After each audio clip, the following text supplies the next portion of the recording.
Aisyah binti Abu Bakar. Nama ini pasti udah nggak asing lagi ya. Salah satu figur paling sentral, paling penting, tapi juga paling kompleks dalam sejarah Islam.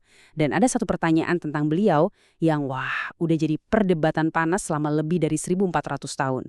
Sebenarnya, berapa sih usia beliau waktu menikah dengan Nabi Muhammad? Yuk kita bedah sama-sama. Nah, cerita yang paling kita sering dengar, yang paling umum dipegang banyak orang, itu kan bilangnya Aisyah menikah di usia yang sangat muda, 6 tahun waktu akad, dan mulai tinggal bareng Nabi di usia 9 tahun. Dan riwayat ini, jangan salah, pengaruhnya luar biasa besar. Tapi, pertanyaannya, apa benar catatan sejarahnya sesimpel itu? Karena ternyata, kalau kita gali lebih dalam lagi, ada argumen tandingan yang kuat banget, yang menyajikan gambaran yang jujur aja beda 180 derajat. Jadi, dari mana sih datangnya dua narasi yang saling bertabrakan ini? Oke, kita mulai dari yang pertama ya, kisah yang paling dikenal luas.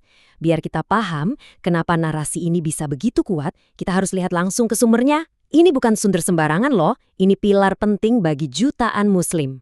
Nah, jadi cerita soal usia muda Aisyah ini asalnya dari hadis. Buat yang mungkin belum familiar, hadis itu kan laporan tentang apa yang dikatakan atau dilakukan oleh Nabi Muhammad. Sumber hukum dan pedoman moral yang penting banget. Dan cerita ini secara spesifik datang dari koleksi hadis yang paling dihormati, kayak yang disusun oleh Imam Al-Bukhari dan Imam Muslim. Karena hadis-hadis dari mereka ini dianggap paling sahih, paling otentik, ya makanya pandangan ini jadi begitu mengakar. Intinya begini, riwayat yang bilang usianya 6 dan 9 tahun ini udah diterima secara luas banget selama ratusan tahun. Ini bukan cuma sekedar fakta sejarah buat banyak orang ya, tapi ini punya dampak di dunia nyata. Sering banget dipakai sebagai dasar dalam diskusi, bahkan pembenaran soal berapa sih usia ideal untuk menikah dalam Islam. Oke, tapi ceritanya nggak berhenti di situ. Beberapa dekade belakangan ini muncul nih penafsiran ulang yang cukup signifikan. Penafsiran yang menantang langsung narasi yang udah mapan ini. Nah, ini dia, lihat kutipan dari Husain Muhammad ini. Pernyataannya berani banget kan? Beliau bukan cuma bilang, kayaknya usianya beda sedikit deh. Enggak, beliau secara radikal mengubah angkanya. Dari 9 jadi 18 tahun. Itu lompatan yang gede banget. Terus, siapa sih Husain Muhammad ini? Penting banget kita kenal latar belakang beliau untuk ngerti argumennya. Beliau ini seorang kiai, ulama terkemuka di Indonesia yang juga dikenal sebagai aktivis hak-hak perempuan. Jadi beliau ini punya pendekatan unik, menelaah kembali teks-teks agama, terutama yang sering dipakai untuk bisa dibilang merugikan perempuan. Dan pendapat beliau ini bukan asal ngomong ya, bukan sekedar opini. Argumennya itu dibangun di atas metode yang rapi, yang dia sebut sebagai perbandingan data-data sejarah. Pasti kita langsung mikir kan? Gimana ceritanya bisa sampai ke kesimpulan yang beda jauh banget dari hadis yang super dihormati itu? Nah, jawabannya ternyata ada di proses detektif sejarah atau rekonstruksi sejarah. Oke, coba kita ikutin alur perhitungannya. Logikanya tuh begini, ada banyak banget sumber sejarah kredibel, salah satunya dari sejarawan Ibnu Katsir, yang mencatat kalau kakaknya Aisyah, yaitu Asma, itu 10 tahun lebih tua. Nah, kuncinya di sini. Sumber-sumber yang sama juga mencatat kalau Asma itu usianya 27 tahun pas peristiwa hijrah.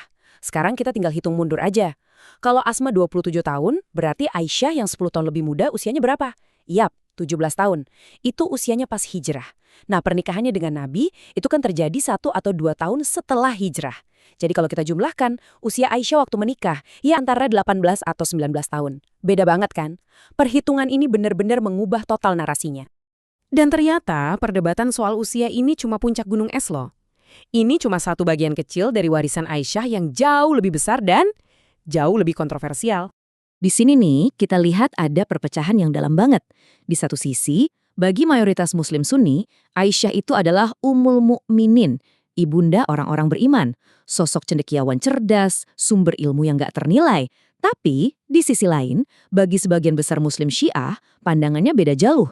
Mereka cenderung melihat Aisyah sebagai figur politik yang partisan, yang memecah belah, dan karenanya riwayat dari beliau dianggap kurang bisa diandalkan.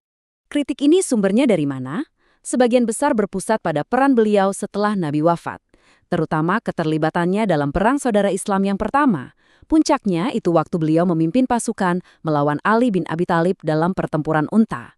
Nah, momen inilah yang jadi titik perselisihan utama. Bagi para pengkritiknya, tindakan ini bukan cuma dianggap sebagai pembangkangan politik, tapi juga pelanggaran terhadap perintah Al-Quran yang meminta istri-istri Nabi untuk tinggal di rumah. Oke, sekarang kita tarik semua perdebatan sejarah kuno ini ke konteks zaman sekarang. Karena ini penting banget, ini bukan cuma sekedar obrolan akademis tentang masa lalu yang jauh. Kenapa sih kita harus peduli sama perdebatan yang umurnya udah 1400 tahun? Jawabannya, jujur aja, simpel. Karena cara kita menafsirkan sejarah ini punya dampak langsung ke kehidupan jutaan orang hari ini. Terutama para perempuan dan anak-anak perempuan. Lihat angka ini deh, 1 dari 4. Ini data dari BPS dan UNICEF di Indonesia. Artinya, 1 dari 4 perempuan di Indonesia menikah sebelum usianya 18 tahun. Angka yang bikin miris kan, pernikahan anak itu masih jadi masalah yang sangat besar. Dan ya salah satu justifikasi yang sering banget dipakai untuk praktik ini adalah narasi tradisional tentang pernikahan Aisyah di usia muda. Nah tapi, slide ini nunjukin sesuatu yang keren banget. Bagaimana sebuah debat pemikiran keagamaan bisa jadi motor perubahan di dunia nyata. Jadi alurnya gini, awalnya ada cendekiawan kayak Hussein Muhammad yang berani menantang tafsir lama. Terus, gerakan seperti Kongres Ulama Perempuan Indonesia atau KUPI membawa ide ini lebih jauh, bahkan sampai mengeluarkan fatwa kalau pernikahan anak itu berbahaya. Dari situ, mereka melakukan advokasi dan puncaknya, di tahun 2019, lahirlah undang-undang baru yang secara resmi menaikkan batas usia nikah jadi 19 tahun. Keren kan alurnya? Dan argumen Hussein Muhammad ini lebih dalam lagi dari sekedar hitung-hitungan sejarah. Beliau pakai sebuah konsep keren dalam hukum Islam, namanya maqasid syariah, atau tujuan-tujuan hukum. Intinya, beliau bilang gini, tujuan tertinggi dari syariah itu adalah melindungi kehidupan dan kesejahteraan manusia. Jadi, kalau kita bicara soal nikah, usia yang ideal itu ya usia yang bisa melindungi kesehatan fisik dan mental si perempuan. Tujuan ini, kata beliau, jauh lebih penting daripada sekedar tujuan punya keturunan. Pada akhirnya kan, perdebatan soal usia Aisyah ini membawa kita ke sebuah pertanyaan yang jauh lebih besar. Ini bukan cuma soal Aisyah, tapi soal kita. Soal bagaimana sebuah komunitas keyakinan berdialog dengan sejarahnya sendiri untuk menjawab tantangan zaman sekarang. Jadi, pertanyaannya buat kita semua, apakah tradisi itu sesuatu yang kaku dan gak bisa diubah, atau sesuatu yang hidup, yang bisa bernafas dan beradaptasi? Nah, pertanyaan itu kayaknya relevan banget buat kita semua pikirkan.